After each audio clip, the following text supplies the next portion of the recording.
ভাইয়া আপু বল দিছে তোমার সাথে কথা বলবে। হ্যাঁ হ্যালো ছোট, বল।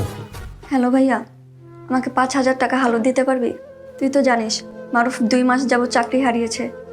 ওর অবস্থা খুব খারাপ, ও অসুস্থ। আমি আর এভাবে চলতে পারছি না। বোন, তুই তো আমাদের বাড়ির অবস্থা জানিস। আমাদের এত বড় একটা ফ্যামিলি, এই ফ্যামিলিতে শুধু আমি একমাত্র চাকরি করি।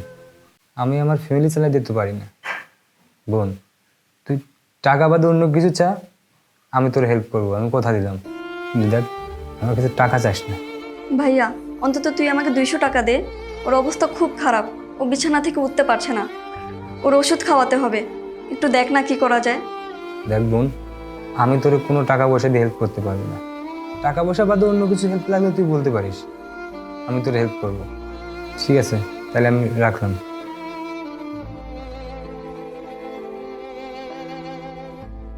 ভাইয়া তুমি তো কালকেই ভাবিকে শপিং করে দিলে, আর আপু কয়টা টাকা ছিল তুমি দিলে না, তুমি কেমন ভাই?